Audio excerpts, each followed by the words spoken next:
Chakta refused to babysit my nephew.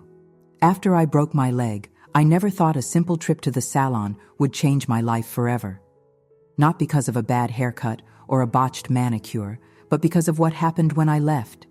The memory of that day still makes me wince, not just from the physical pain that followed, but from everything it revealed about the people I'd called family for 30 years. I'd treated myself to a full spa day, hair, nails, massage, the works. It was a Friday, and I'd taken the day off from my job as a project manager at a marketing firm to decompress after wrapping up a major campaign. Walking out of the salon, I felt refreshed and lighter somehow, like I'd shed more than just split ends. The spring afternoon sunshine warmed my face as I stepped onto the sidewalk, pulling out my phone to check my messages. That's when I missed it, the small step down from the salon entrance to the sidewalk. One moment I was standing, and the next I was falling, my right foot twisting unnaturally beneath me.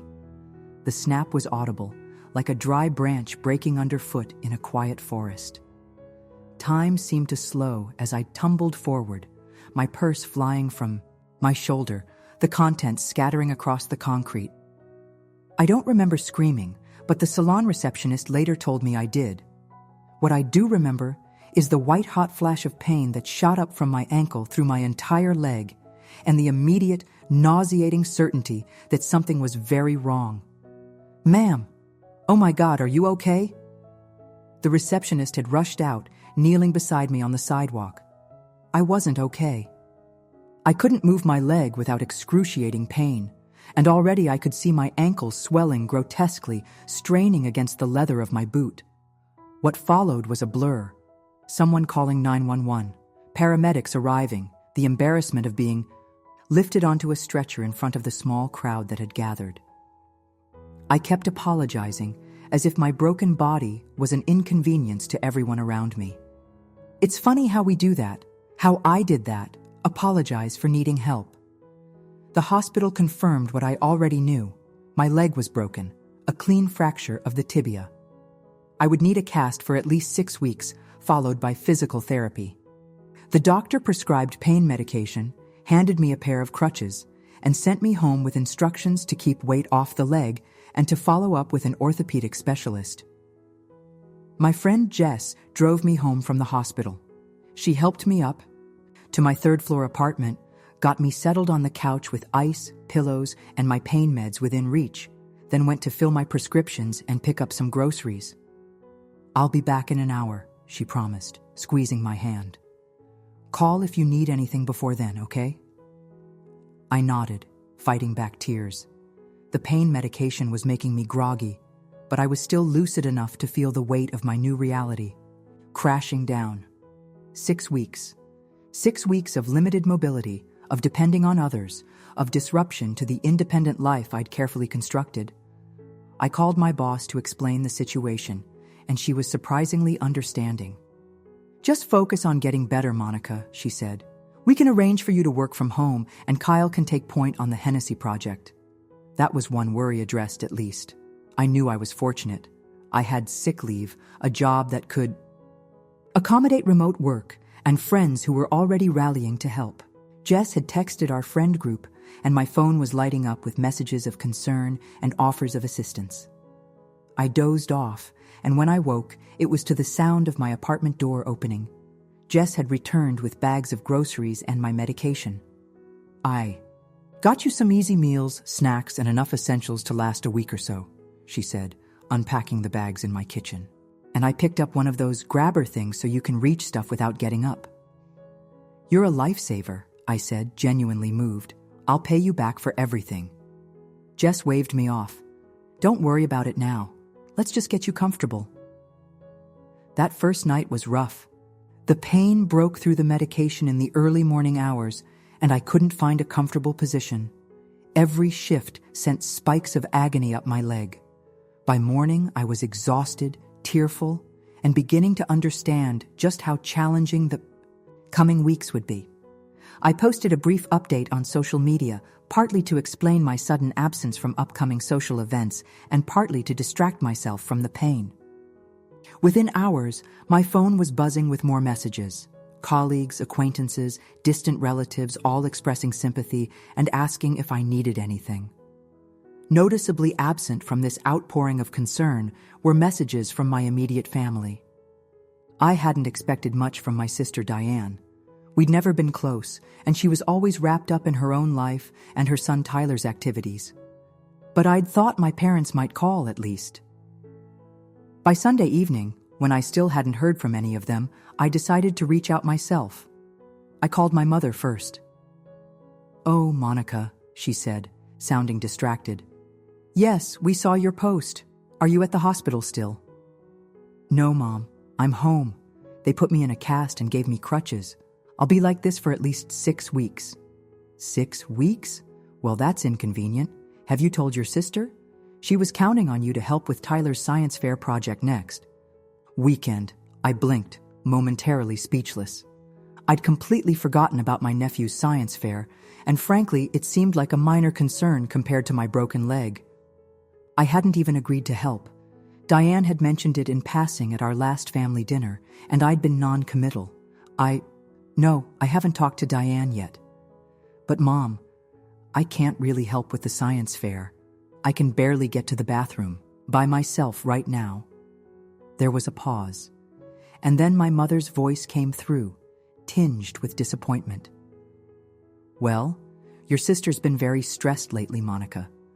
Tyler's project is important for his grade, and you know how much she has on her plate with work and being a single mother. The familiar guilt trip. Diane, 5 years my senior, had always been positioned as the one with the harder life, the greater needs, the more important problems.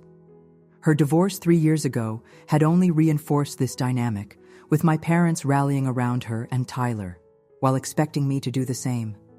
I understand that, Mom, but I just broke my leg. I'm in a lot of pain, and I can't even drive right now. Well, she can bring Tyler to your place. You can at least supervise and guide him, can't you? You're sitting around anyway." The dismissiveness of sitting around stung, but it was typical of how my mother minimized my experiences. I took a deep breath, trying to stay calm. "I'll talk to Diane, but I really don't think I'm in any shape to help right now. I have to figure out how to manage on my own first." "Don't be so dramatic, Monica. It's a broken leg, not a terminal illness. People deal with worse every day." After getting off the phone with my mother, I sat in stunned silence. No questions. About my pain level, whether I had enough food, if I needed help getting to doctor's appointments. Just concern about how my injury would affect Diane and Tyler. I didn't call Diane that night. I needed time to process my conversation with my mother and to steel myself for what I knew would be a similar interaction with my sister. Instead, I messaged a few friends who had offered help, arranging for someone to drive me to my follow-up appointment on Tuesday and accepting an offer of homemade meals. Monday morning, I awkwardly set up my laptop on the coffee table and tried to work from my couch. It was challenging, my concentration fractured by pain and discomfort. But it helped to have something to focus on besides my throbbing leg and my family's indifference. The doorbell rang around noon. When I hobbled to answer it, leaning heavily on my crutches, I found my sister Diane standing there, her expression a mix of impatience and what passed for concern in her world. "Finally," she said, pushing past me into the apartment. "I've been calling you all morning." My phone had been on silent while I was on a video conference. "Sorry, I was working." Diane gave my makeshift workstation a cursory glance. "Well, at least you can still do that." She surveyed my living room, taking in the rumpled blankets, the pill bottles, the half-eaten toast on a plate. "Mom told me about your leg. Does it hurt much?" Before I could answer, she continued. "Listen, I need to talk to you about Tyler's science fair project. It's this Saturday, and he really needs help with the display board and his presentation. Mom said you might not be up for it, but I thought if I brought him here after school each day this week, you could guide him through it. It won't require you to move around much." I stared at her, aware of a familiar sensation building in my chest, a mixture of disbelief anger, and the deep-seated urge to acquiesce just to keep the peace. But this time, the physical pain in my leg seemed to crystallize something in me. "Diane, I'm sorry, but I can't help with Tyler's project right now. I'm in a lot of pain. I'm struggling just to take care of myself, and I need to focus on my own recovery." Her expression hardened. "It's not like you have to build the thing yourself, Monica. You just need to sit there and tell him what to do. He's 10, not a baby. Then he should be able to handle a science fair project with your help, not mine. I'm really not up for visitors right now, especially not an energetic 10-year-old who needs supervision." "This is important for his grade," Diane insisted, her voice rising slightly. "And you know I'm hopeless with this science stuff. That's your area." "I'm a marketing project manager, not a scientist," I countered. "And I just broke my leg. I need rest and quiet to recover." "You're being selfish, Monica. It's always about you, isn't it? I'm a single mother trying to balance everything, and you can't even help your nephew with one simple project when he needs you." The accusation was so absurd, so completely backward from the reality of our relationship, that I almost laughed. Instead, I felt a surge of clarity and resolve that cut through the fog of pain and medication. "Diane, I think you should leave now. I'm in pain, I'm tired, and I'm not going to be guilted into something I'm not physically capable of handling right now." She stared at me for a long moment, clearly not used to me standing my ground. "Fine," she said finally. "But don't come crying to me the next time you need something." I could count on one hand the times I'd asked Diane for help in the past decade and still have fingers left over. The threat was as hollow as her concern.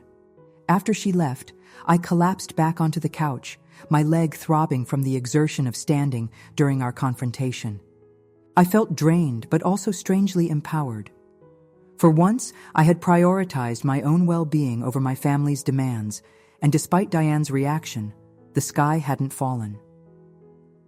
The next few days passed in a haze of work calls, pain management, and visits, from friends who brought food, companionship, and genuine concern. Jess came by every evening after work, helping me shower and change the plastic covering on my cast. My colleague Mark delivered a care package from the office: snacks, magazines, a streaming service gift card, and a card signed by everyone on our team.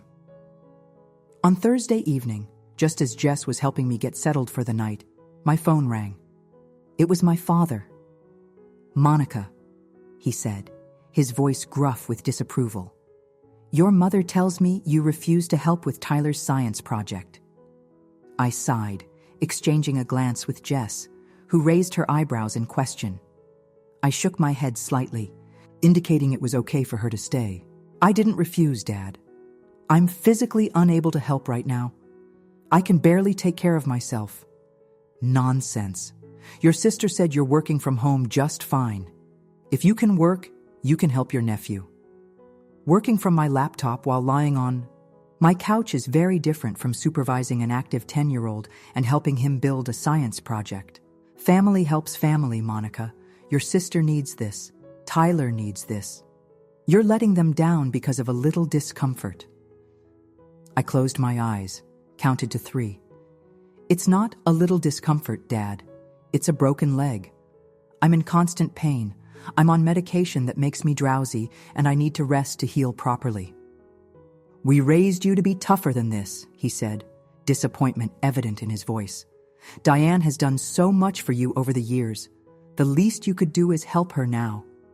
This bizarre rewriting of history, Diane as the selfless sister, me as the perpetual recipient of her generosity, was another familiar tactic.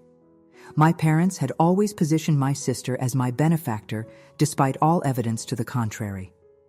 "Dad, I appreciate your concern for Diane and Tyler, but I need to focus on my recovery right now. I'm sorry if that's disappointing, but it's the reality of my situation."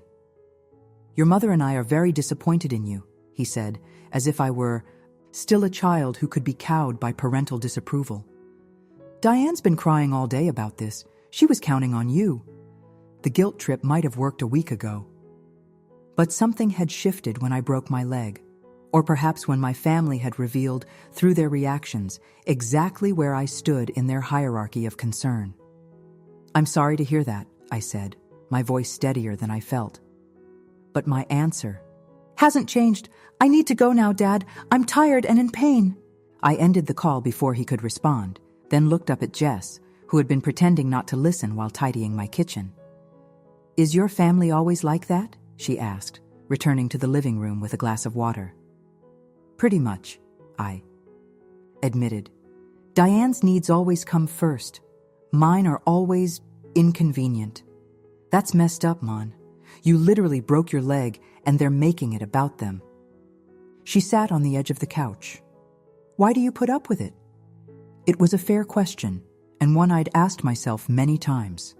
The answer was complicated, a tangle of obligation, hope, and the desperate desire to belong to a family that valued me, as much as I wanted to value them. "I don't know," I said finally. "Habit, I guess. They're family." Jess shook her head. "Family doesn't treat each other like this. The people who've been here for you this week, Mark, me, Alicia, Raj, we're acting more like family than your actual relatives." Her words hit home in a way that surprised me. It was true. My friends had rallied around me without hesitation, offering practical help and emotional support without making me feel guilty or burdensome. They showed up. My family hadn't. Friday morning, I woke to a series of text messages from Diane. "Mom and Dad told me you're still refusing to help Tyler. I can't believe how selfish you're being. His project is due tomorrow, and we have nothing. Done. I'm bringing him over after school today, whether you like it or not. We'll be there at 4. Have some project ideas ready." I stared at the messages, a familiar anxiety building in my chest. This was Diane's classic move. Steamroll over my boundaries and present me with a fait accompli, knowing that I'd typically cave rather than create. Conflict when confronted in person. But something in me had shifted. The past week of pain, vulnerability, and contrasting responses from friends versus family had crystallized a lifetime of inequity into sharp focus. I texted back, "I've already told you I can't help. Please don't bring Tyler over. I won't be opening the door." Her response was immediate and predictable. "You're being ridiculous. It's a broken leg, not a broken spine. Stop being so dramatic." I didn't respond. Instead, I called Jess. "Hey, I hate to ask, but are you free this afternoon? Diane's threatening to show up with Tyler to force me to help with his project, and I can't deal with her right now." "Say no more," Jess replied. "I'll come over after lunch and stay until dinner. We'll have a movie marathon or something. If she shows up, I'll handle it." True to her word, Jess arrived around 2 p.m. with a stack of DVDs, takeout, and a determined gleam in her eye. We settled in to watch the first movie, but I was too tense to focus, checking the time repeatedly as 4 p.m. approached. At 4:15, the doorbell rang. Jess squeezed my hand. "I've got this. You stay put." I heard her open the door, then Diane's voice, sharp with surprise. "Who are you? Where's Monica?" "I'm Jess, Monica's friend. She's resting and can't have visitors right now." "Don't be ridiculous. I'm her sister. This is her nephew, Tyler. We need to see her." "I'm sorry, but Monica specifically asked not to be disturbed. She's in a lot of pain today and needs quiet." "This is ridiculous. Monica, I know you're in there. Stop hiding behind your friend and face me." I could hear Tyler's small voice. "Mom, maybe we should go." "No, Tyler. Your aunt promised to help with your project, and she's going to keep that promise." That was a blatant lie. I had never promised any such thing, and it pushed me over the edge. Grabbing my crutches, I made my way to the door. "I never promised anything, Diane," I said, appearing behind Jess, "and I've told you repeatedly that I can't help right now." Diane stood in the hallway, one hand gripping Tyler's shoulder. My nephew looked uncomfortable, his eyes downcast. I felt a pang of sympathy for him. He was just a pawn in his mother's game. "Tyler, I'm sorry," I said directly to him. I wish I could help with your project, but I broke my leg pretty badly, and I'm not up to it right now. He nodded, still not meeting my eyes. It's okay, Aunt Monica. I hope you feel better. This is ridiculous, Diane repeated. You're letting a minor injury turn you into a complete invalid. What kind of example are you setting for Tyler? The kind that shows it's okay to set boundaries and take care of yourself when you're hurt, I replied, surprising myself with my steadiness.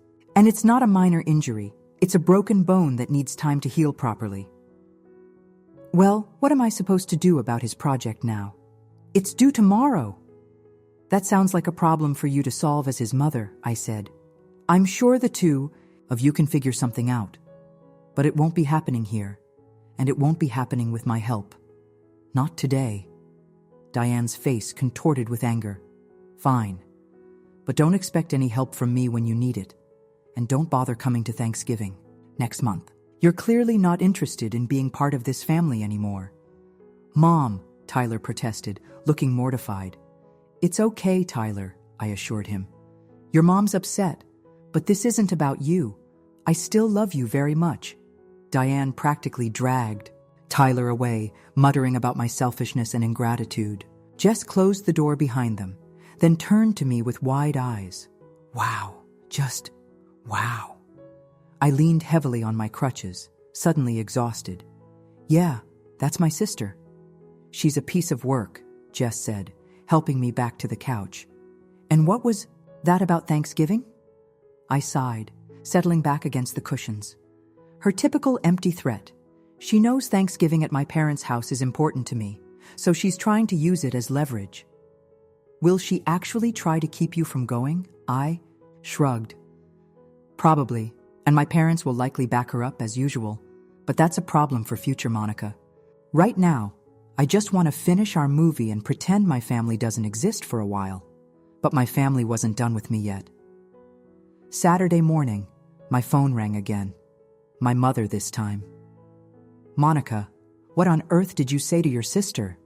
She and Tyler were up until midnight finishing his project, and she was in tears. I took a deep breath, bracing myself. I told her I couldn't help because of my broken leg, which is the same thing I've been saying all week. She says you were incredibly rude to her, and you had some friend there who was even worse. Is that true? No, Mom, it's not true. Diane showed up at my apartment after I explicitly told her not to come, demanding that I help with Tyler's project. Despite my injury, my friend Jess was here, and she very politely told Diane that I wasn't up for visitors. Diane started yelling, and yes, I did firmly restate my boundaries, but I wasn't rude. Well, something upset her terribly, and now Tyler might fail his science fair because of this whole situation. The familiar weight of unearned guilt pressed down on me, but I pushed back against it. If Tyler fails his science fair, it's because Diane waited until the last minute to start his project, not because I couldn't help due to a medical emergency. And frankly, I'm a little hurt that you and Dad and Diane have shown almost no concern about my injury, only about how it inconveniences you. There was a pause, then my mother's voice, cooler now. That's not fair, Monica. We've been very concerned, but life goes on, even when someone is injured. Diane needed your help, and you refused. Yes, I did refuse because I physically couldn't do what she was asking, and I don't appreciate being made to feel guilty about it. Nobody's trying to make you feel guilty. We just expected more from you, especially where Tyler is concerned. I love Tyler, Mom, but I can't be his backup parent, especially not right now. I need to focus on getting better. Well, my mother said, in that tone that indicated she was washing her hands of me.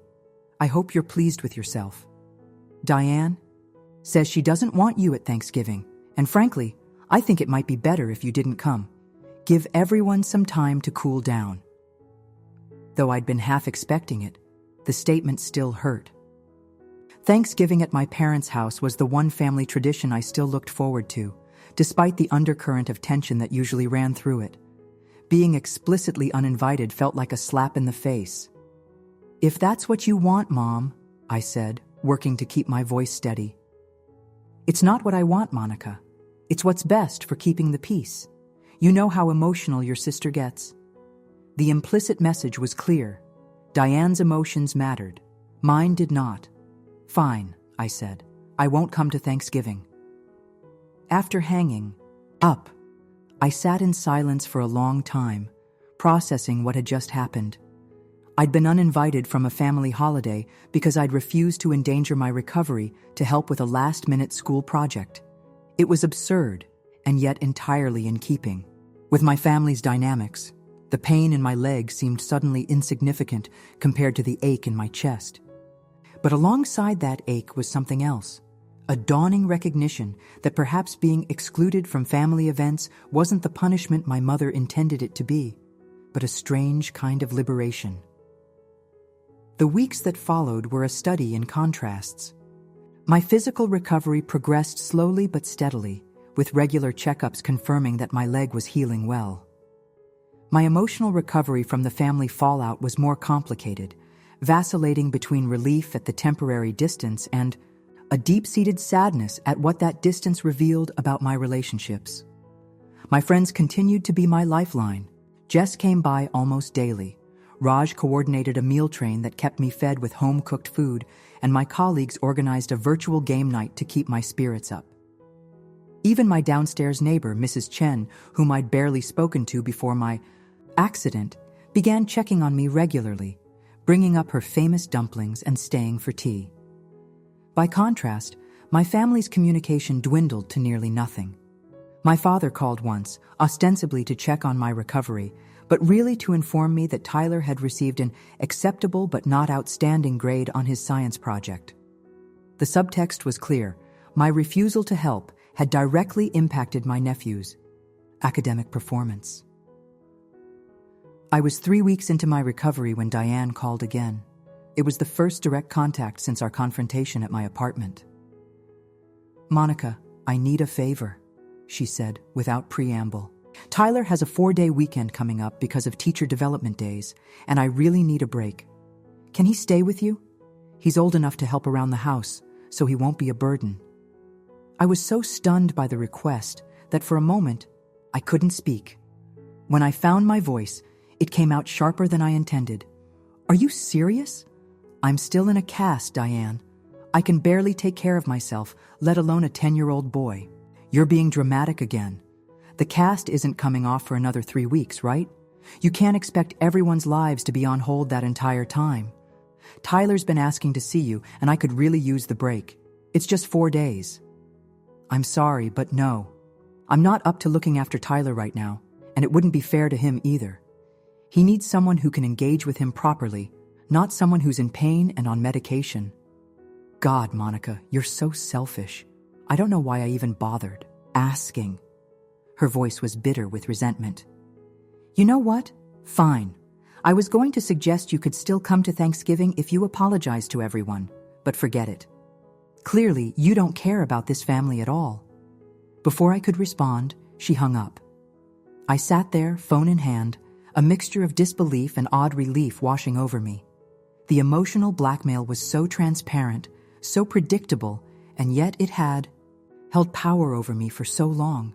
Now, it just felt hollow. That evening, when Jess came by with dinner, I recounted the conversation. "She wanted you to watch Tyler for 4 days? While you're in a cast?" Jess was incredulous. "And she called you selfish for saying no? I don't even have words." "It's classic Diane," I said, picking at my food. "And now I'm officially banned from Thanksgiving unless I apologize to everyone," meaning her primarily, "for not helping with the science project or agreeing to babysit. So what are you going to do?" I looked up at Jess, suddenly realizing that I had already made my decision. "I'm not going to apologize, and I'm not going to Thanksgiving." "Good for you," Jess said, squeezing my hand. "You know, a bunch of us always do a Friendsgiving the weekend after Thanksgiving. You should join us this year." The offer touched me deeply. "I'd like that. Thank you." As the weeks passed and my cast came off, replaced by a walking boot, I found myself reflecting on the patterns that had defined my family relationships for decades.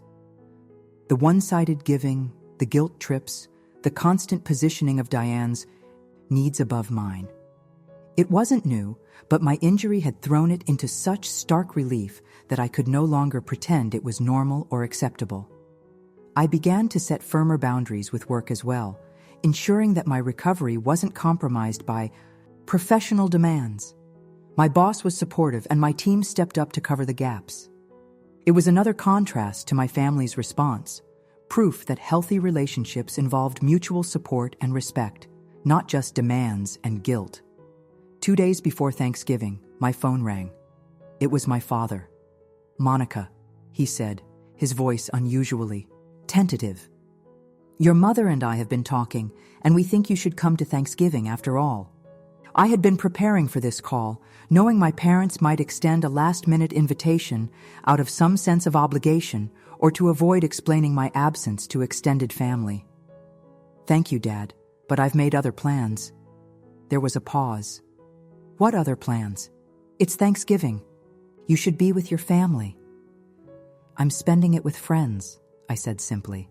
"You'd choose friends over family for Thanksgiving?" The disbelief in his voice was genuine. "Monica, whatever issues you're having with your sister, don't punish your mother and me for it." "I'm not punishing anyone, Dad. I'm taking care of myself. My leg is still healing. I'm still in a walking boot. And honestly, after everything that's happened, I don't think a family gathering is the best environment for me right now." "This is ridiculous. What am I supposed to tell your grandmother? When she asks where you are? You can tell her I broke my leg and I'm still recovering. Or you can tell her the truth, that I was uninvited because I couldn't babysit Tyler or help with his science project while injured, and when I tried to explain why, I was called selfish and dramatic. Now you're just being vindictive. Your sister was upset, but she's over it now. She wants you there on Thursday." I doubted that very much. "I'm sorry, Dad, but my decision is made. I'm not coming to Thanksgiving this year." "Fine," he said, his voice cold. "But don't expect us to rearrange Christmas around your whims, too." After we hung up, I sat with the weight of the conversation. For the first time, being excluded from a family gathering didn't feel like a punishment or a loss. It felt like a choice, my choice, to prioritize my well-being over unhealthy family dynamics. Thanksgiving Day arrived, and I woke to a flurry of text messages from Jess, Raj, and my other friends, confirming details for our Friendsgiving celebration that weekend. The contrast to the silence from my family wasn't lost on me. Later that afternoon, as I was resting on my couch, my phone pinged with a message from Tyler, a photo of him at the Thanksgiving table with the caption, "Miss you, Aunt Monica." It tugged at my heart, but I reminded myself that my issues with my sister and parents didn't extend to him.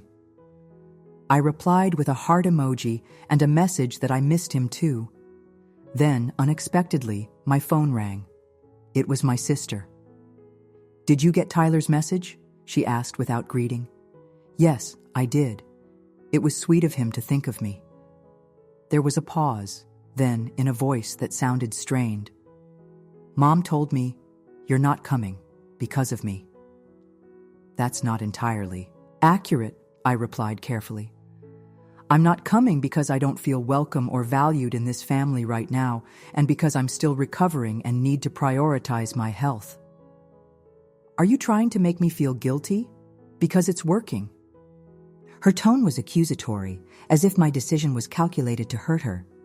"I'm not trying to make anyone feel guilty, Diane. I'm just taking care of myself for once." "By abandoning your family on Thanksgiving? By choosing not to put myself in a situation where my needs and boundaries aren't respected?" She was silent for a long moment. Then, in a voice that was part frustration, part something else I couldn't quite identify, "Fine, stay away if that's what you want. But Tyler misses you, and that's on you." The call ended, and I sat there feeling a complex mix of emotions. Guilt, yes, the programmed response to Diane's manipulation, but also a growing certainty that I was making the right decision for myself. The weekend's Friendsgiving was a revelation. Held at Raj's spacious apartment, It was a gathering of about 15 people, most of whom I knew well. A few I was meeting for the first time. Everyone brought a dish to share, and the table was a colorful, eclectic mix of traditional Thanksgiving foods and dishes representing everyone's diverse backgrounds. I contributed a store-bought pie and felt slightly embarrassed by it until Alicia laughed and said, "Monica, you're in a walking boot." The fact that you made it up the stairs to Raj's apartment is contribution enough. Throughout the evening, people checked in on me, made sure I was comfortable, refilled my plate so I didn't have to get up, and generally treated my injury as something worthy of concern and accommodation.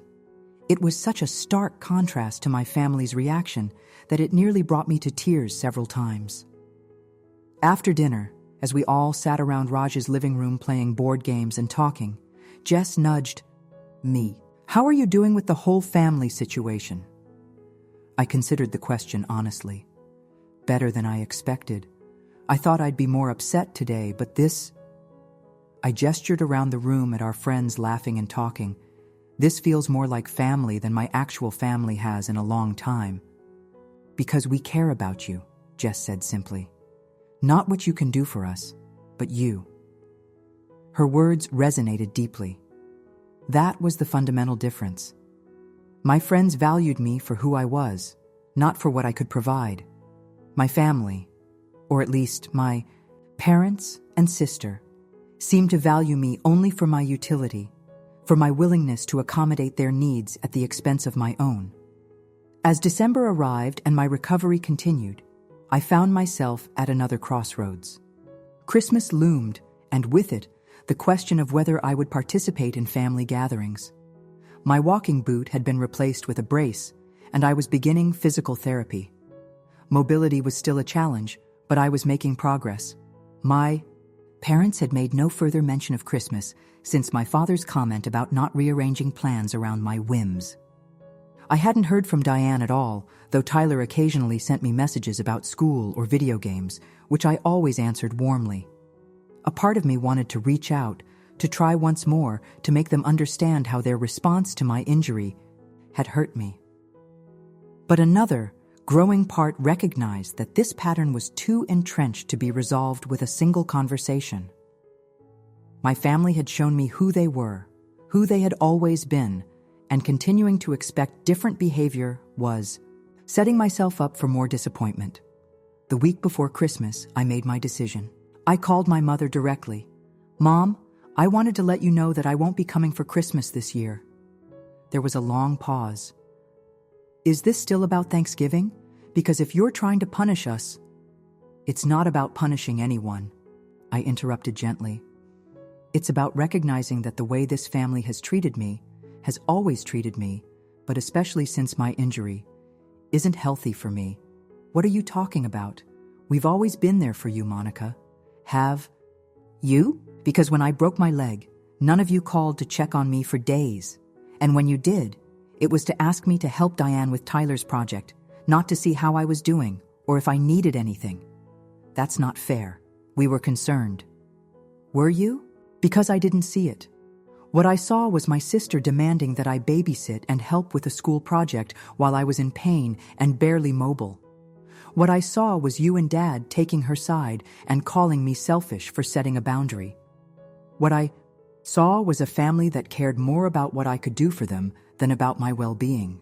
"You're exaggerating, as usual," my mother said, but her voice lacked conviction. "We've always supported you." "No, Mom, you haven't. You've supported Diane, and you've expected me to do the same, regardless of my own needs or circumstances. And I can't do it anymore. So you're just, what, cutting us off? Over a broken leg and a missed holiday?" "I'm taking a step back to reevaluate what kind of relationship is healthy for me. Right now, being around family doesn't feel healthy or supportive." "I don't know what to say, Monica. This seems like a huge overreaction." "I'm sorry you feel that way," I said, surprising myself with my calmness. "But my decision is made. I won't be at Christmas this year." After hanging up, I felt a weight lift from my shoulders, the weight of expectations I could never meet, of giving that was never reciprocated, of guilt that wasn't mine to carry. There was sadness, too, for the family relationships I wished I had, for the support I'd always longed for but never received. But the relief was stronger. I spent Christmas with Jess and her family, who welcomed me warmly and without judgment. Jess's mother insisted I take the most comfortable chair, her father kept my wine glass filled, and her brother regaled me with terrible jokes that had us all laughing until our sides hurt. It was different from any Christmas I'd known, but in all the best ways. Tyler called me on Christmas morning, and we had a nice conversation about his presents and holiday plans. I sent him a gift card for his favorite gaming platform, which he was thrilled about. When he asked why I wasn't at Grandma and Grandpa's house, I told him simply that I was still recovering and had decided to have a quiet Christmas with friends instead. He accepted this without question, and I was grateful not to put him in the middle of adult conflicts. The new year arrived, and with it, my final medical checkup. My leg had healed well, though I would need to continue physical therapy for another month or so. I was cleared to return to normal activities gradually, with caution against high-impact exercise for a while longer. As I left the doctor's office, I felt a symbolic weight lifting. The physical reminder of that fateful day at the salon was behind me, but the emotional aftermath had changed me in ways I was still discovering. I had set boundaries I would never have dared to set before. I had recognized patterns I had previously excused or denied. I had begun to build a life centered on reciprocal relationships rather than one-sided giving. I hadn't spoken to my parents or Diane since before Christmas. Tyler still messaged occasionally, and I made sure to respond positively and lovingly, keeping our relationship separate from the issues with his mother. I missed aspects of family connection, of course, the shared history, the familiarity, the sense of belonging. But I was finding those things in chosen relationships now, with people who showed up for me as readily as I showed up for them.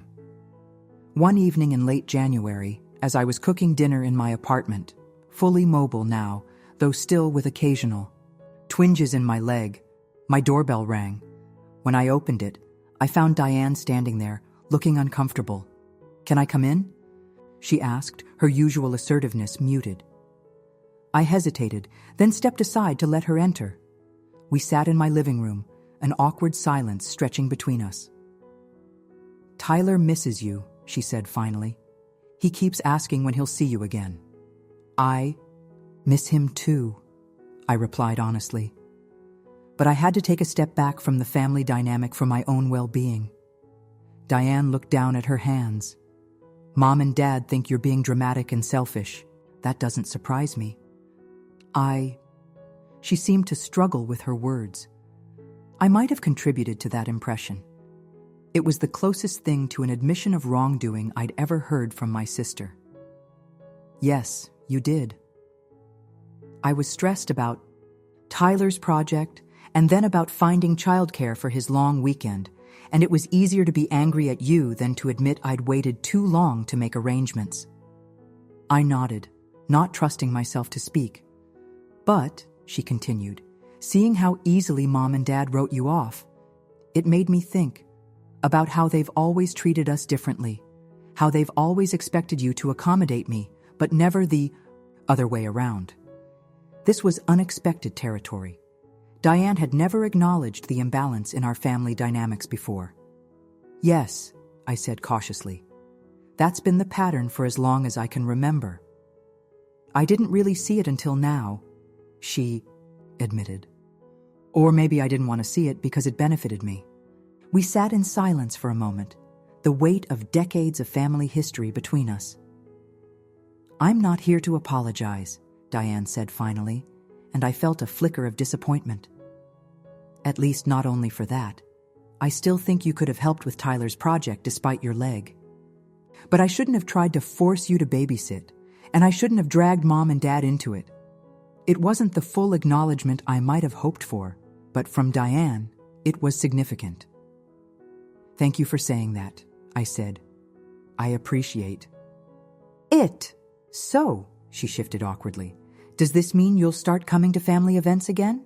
Tyler's birthday is next month, and he'd be disappointed if you weren't there. I considered my answer carefully. I'll come to Tyler's birthday because I love him and want to celebrate with him, but I'm still taking a step back from general family gatherings for now. I need time to establish new boundaries and ensure they're respected. Diane looked like she wanted to argue but held herself back. I guess that's fair. For what it's worth, I told Mom and Dad they were wrong about you, that you had a right to say no when you were injured. The admission surprised me. Thank you for that. She nodded, then stood. I should go, but Tyler will be happy to hear you're coming to his party. After she left, I sat thinking about our conversation. It wasn't a complete resolution, and it certainly wasn't the full recognition of past wrongs that I might have wished for. But it was a start, an acknowledgement, however small, that my boundaries were valid and that the family dynamics had been unbalanced. I didn't expect dramatic changes in my relationship with my parents or sister. Patterns established over decades don't shift overnight. But something had changed in me.